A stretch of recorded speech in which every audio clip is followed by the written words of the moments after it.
ஈஸ்வரியோட பேச்சை கேட்டு பயங்கரமா கோவமான பாக்கியாவும் இங்க ஈஸ்வரி கிட்ட வெறித்தனமா பேச ஆரம்பிக்கிறாங்க. இங்க பாருங்க, உங்களோட எண்ணத்துக்கும் உங்களோட இந்த மாதிரி கெட்ட செயலுக்கும் கண்டிப்பா உங்களுக்கு ஒரு நாள் தண்டனை கிடைக்கும். நீங்க என்ன எதிர்பார்க்கறீங்களோ அது நடக்கவே நடக்காது, அதுக்கு எதிர்மாறாதான் நடக்கும் அப்படின்னு சொல்லி இந்த பக்கம் பாக்கியாவும் பேசி விட்டுறாங்க. அதே நேரம் ஈஸ்வரியுமே இங்க பாரு, என் பையன் என்ன இருந்தாலும் சரி அந்த ராதிகா உதறி தள்ளிட்டு எனக்காக இந்த வீட்டுக்கு வருவான் அப்படின்னு சொல்லி அவங்களும் சவால் விட்டுட்டு இருக்காங்க. இந்த மாதிரி பாக்கியோட வீட்டுல ஒரு பயங்கரமான ஃபைட் போயிட்டு இருக்கப்போ இங்க கோபியுமே திரும்பி பாக்கியோட வீட்டுக்கு வராரு. இதை பார்த்த ஈஸ்வரியுமே ரொம்ப அன்போட ஓடி போய், அப்பா இப்ப அந்த அப்பா நிம்மதியா இருக்கு, நீ என்கிட்ட சொன்ன மாதிரி என்ன தேடி வந்துட்டல்லப்பா, என் கூட நீ கடைசி வரைக்கும் இருக்கணும்னு சொல்லி கோபியை வரவேற்கிறதுக்காக ஈஸ்வரி, செலியன், இனியா இவங்க 3 பேரும் முன்னாடி போயிட்டு இருக்காங்க. அவங்க போகும்போது தான் தெரியுது இந்த பக்கம் வந்து கோபி கூட டைரக்டா வந்து ராதிகாவும் ராதிகாவோட பொண்ணு வந்திருக்காங்க. இதை பார்த்தோன்னே இவங்க எல்லாருமே பயங்கரமா ஷாக் ஆகி போய் நிற்கிறாங்க. அதே நேரம் இந்த பக்கம் ஈஸ்வரியுமே, என்ன கோபி இது, இவளை எதுக்காக இங்க கூட்டிட்டு வந்திருக்க அப்படின்னு சொல்லி கேட்கறாங்க. அப்ப இந்த பக்கம் கோபியுமே இருந்துகிட்டு, இல்லம்மா இனிமேல் வந்து நான் உங்க கூட இருப்பேன்னு சொல்லி நான் வாக்கு கொடுத்துருக்கேன், அதே மாதிரி நான் கடைசி வரைக்கும் உங்க கூட இருப்பேன், அதே மாதிரி ராதிகா என் கூட இருக்கணுமா அப்படின்னு சொல்லி சொல்றாங்க. இதை கேட்டோன்னே இந்த பக்கம் வந்து ஈஸ்வரி ரொம்ப டென்ஷன் ஆயிட்டு, என்ன கோபி இது, உன்னை கோயிலில் வச்சு என்ன பேசணும், நம்ம நீ பாக்கியாவோட ஒன்னா இருக்கணும் அப்படிங்கிறதுக்காக தானே எனக்கு வாக்கு கொடுத்த அப்படின்னு சொல்லி சொல்றாங்க. அப்போ கோபியுமே, ஆமாம்மா நான் கண்டிப்பா பாக்கிய கூட ஒன்னா தான் இருப்பேன், இதே வீட்டில் ஒன்னா தான் இருப்போம், அதே நேரம் ராதிகாவையும் மையவும் என்னால் தனியாக விட முடியாதுமா, அவங்க 2 பேரும் எனக்கு கண்டிப்பா வேணும் அப்படின்னு சொல்லிட்டு இந்த பக்கம் பயங்கரமா பிடிவாதமா பேசிட்டு இருக்காரு. இதை பார்த்துட்டு இருக்க பாக்கியாவுக்கும் பயங்கரமா கோபம் வர ஆரம்பிக்குது. அதெல்லாம் ஓகே, நீங்க எதுக்காக இந்த மாதிரி குடும்பத்தோட இங்க வந்திருக்கீங்க அப்படின்னு சொல்லி இந்த பக்கம் ராதிகாவை பார்த்து இங்க பாக்கியாவுமே கேட்கறாங்க. அப்ப ராதிகாவுமே இருந்துகிட்டு, இல்ல பாக்கியா நீங்க தான் இந்த மாதிரி வந்து கோபி கிட்ட பேசுனீங்களா, நீங்க ராதிகா கூட போய் இருங்க அப்படின்னு சொல்லி நீங்க சொல்லி விட்டதா தான் என்கிட்ட கோபி சொன்னாரு. அது மட்டும் இல்லாம இப்ப கோபியோட மனசும் கஷ்டப்படாம இருக்கிறதுக்கு எனக்கு வேற வழி தெரியல, நீங்க கண்டிப்பா இந்த விஷயத்துக்கு சம்மதிச்சுக்கோங்க அப்படின்னு சொல்லிட்டு தான் இந்த பக்கம் கோபி எங்களை கூட்டிட்டு வந்தார் அப்படின்னு சொல்லி சொல்றாங்க. உடனே இதை கேட்ட பாக்கியவுமே, என்ன ராதிகா, நான் உங்க மேல இருக்கிற ஒரு அன்புல சொன்னேன், அவர் கோபி இங்க இருந்து நம்ம வீட்டை விட்டு போயிடுவாரு, அதுக்கப்புறம் உங்க கூட வந்து இருப்பாருன்ற ஒரு அன்புல சொன்னேன், ஆனா நீங்க என்னன்னா மறுபடியும் கோபி கூட்டிட்டு இதே வீட்டுக்கு வந்திருக்கீங்க அப்படின்னு சொல்லி சொல்றாங்க.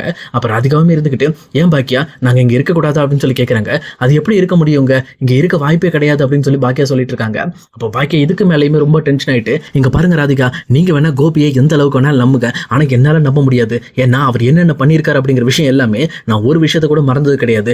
ஏன்னா என் லைஃப்ல என்ன அவர் கூட வச்சுக்கிட்டு இன்னொரு பொண்ணோட ரிலேஷன்ஷிப்ல இருந்திருக்காரு, அது மட்டும் இல்லாம என்னை எவ்வளவு கொடுமைப்படுத்திருக்காரு, அவரை விட்டு நான் டைவர்ஸ் வாங்கினதுக்கு அப்புறம் கூட என்னை ரொம்பவே கொடுமைப்படுத்திருக்காரு, என்னோட தொழில் அழிக்கணும்னு நினைச்சிருக்காரு, என் கூட யார் வந்து பேசினாலும் நீ இதுக்காக பேசுற அதுக்காக பேசுறேன்ட்டு என்னை பாயிண்ட் அவுட் பண்ணி என்னை ரொம்பவே கஷ்டப்படுத்திருக்காரு.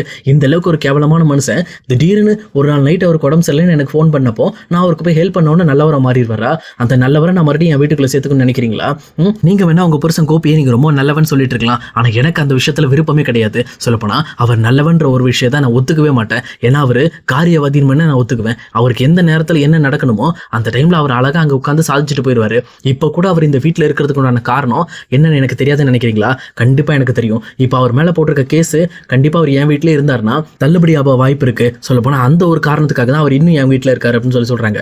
உடனே இதை கேட்ட கோபியுமே, இல்ல பாக்கியா அந்த மாதிரி ஒரு எண்ணத்துல நான் உன் வீட்டில் இருக்கவே இல்லை, கண்டிப்பா வந்து நம்ம எல்லாரும் ஒன்னா இருக்கணும் தான் எனக்கு விருப்பம், எனக்கு எப்பவுமே எங்க அம்மா விட்டு பிரிஞ்சிருக்க கூடாதுன்னு எண்ணம், அதுக்காக தான் இதெல்லாம் பண்றேன் அப்படின்னு சொல்லி சொல்றாங்க.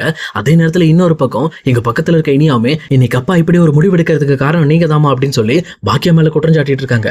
உண்மை சொல்ல போனா நீங்க அப்பாவை தனியா கூட்டிட்டு போயிட்டு இந்த மாதிரி ராதிகாவுக்கு சாதகமா நீங்க பேசாம இருந்தீங்கன்னா அப்பா இங்கே இருந்திருப்பாரு, நீங்க தான் அவங்களுக்காகன்னு சொல்லி உங்க ஃப்ரெண்டை சப்போர்ட் பண்ணி பேசி இப்ப பாருங்க உங்க ஃப்ரெண்டும் சேர்ந்து கிளம்பி இங்க வந்துட்டாங்க.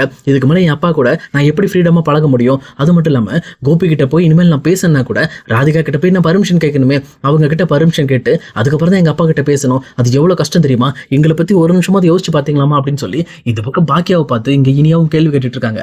அப்ப இதை கேட்டுட்டு இருக்க பாக்கியாவுமே, இங்க பாரு என்னோட கஷ்டம் என்ன என் இடத்துல இருந்து பார்த்தாதான் தெரியும், ஆனா நீங்க வெளியில இருந்து இந்த விஷயத்தை நீங்க பாக்குறீங்க, அப்புறம் எப்படி உங்களுக்கு இந்த கஷ்டம் தெரியும் அப்படின்னு சொல்லி சொல்றாங்க. ஆனா கோபியுமே, இல்ல பாக்கியா கண்டிப்பா நான் இந்த வீட்டை விட்டு போக மாட்டேன், நம்ம எல்லாரும் ஒன்னா தான் இருக்க போறோம், கண்டிப்பா இதனால உனக்கு எந்த ஒரு பிரச்சனையும் வராதுன்னு சொல்லி இந்த பக்கம் பாக்கியாட்ட பேச போறாங்க. இது கேட்டோன்னு பாக்கியா ரொம்பவே கோவப்பட்டுட்டு இங்க கோபியோட கண்ணத்துல பலார்னு ஒரு அறைய விட்டுட்டு, ரொம்ப கேவலமா பேசுறதுக்காகவே உங்களை நான் வெறுக்கிறேன் கோபி, நீங்க இப்ப சொல்ற பதில்னால என்னோட பேர் வெளியில எவ்வளவு கெட்டு போகும்னு உங்களுக்கு தெரியுமா? ஏற்கனவே டிவோர்ஸ் பண்ணிட்டு இப்ப நீங்க உங்க ஒய்ஃபோட கொண்டு வந்து என் வீட்டுல வச்சு நீங்க இருந்தீங்கன்னா என்னையும் எல்லாரும் தப்பா பேசுறதுக்கா? ஏற்கனவே எனக்கு இருக்கிற கெட்ட பேர் பத்தாதா? முதல்ல எல்லாரும் இந்த வீட்டை விட்டு வெளியில போங்க அப்படின்னு சொல்லி சொல்றாங்க. இதை கேட்ட ஈஸ்வரியுமே, என்னாச்சு பாக்கியா, எதுக்காக என் பையனை என்னால வெளியில போக சொல்லிட்டு இருக்கேன், நாங்கெல்லாம் வெளியில போக மாட்டோம் அப்படின்னு சொல்லி சொல்றாங்க. அப்போ பாக்கியாவுமே, இங்க பாருங்க இந்த வீடு எனக்கு சொந்தமான வீடு, இதுக்கு முன்னாடி உங்க பையன் பேர்ல இருந்ததுனால வேற வழி இல்லாம என் குழந்தைங்களோட வளர்ச்சிக்காக இந்த வீட்டுல நான் தங்கியிருந்தேன், ஆனா இதுக்கு மேல அப்படி இருக்க வாய்ப்பே கிடையாது, ஏன்னா இந்த வீட்டுக்கு உண்டான பணத்தை அவர் என்கிட்ட வாங்கிட்டாரு, இதுக்கு மேல என் வீடு என் வீட்டுல யார் இருக்குன்னு யார் இருக்கக்கூடாது அப்படிங்கிறது எனக்கு தான் முக்கியம், என் வீட்டை விட்டு நான் வெளியில போக மாட்டேன், ஒழுங்கா நீங்க எல்லாரும் வெளியில போயிடுங்க, அந்த மாதிரி கோபி உள்ள இருக்கணும்னு ஆசைப்படுற யார் இருந்தாலும் சரி கண்டிப்பா என் வீட்டை விட்டு வெளியில போங்கன்னு சொல்லி எல்லாருக்குமே சேர்த்து இந்த பக்கம் பாக்கியா பதில் கொடுத்துறாங்க. இந்த பதிலை கேட்டு இங்க ராதிகாவுமே ஷாக் ஆகி போயிருக்காங்க. இன்னொரு பக்கம் இனியாவுமே என்ன பதில் சொல்றதுன்னு தெரியாம திணறிக்கிட்டு இருக்காங்க.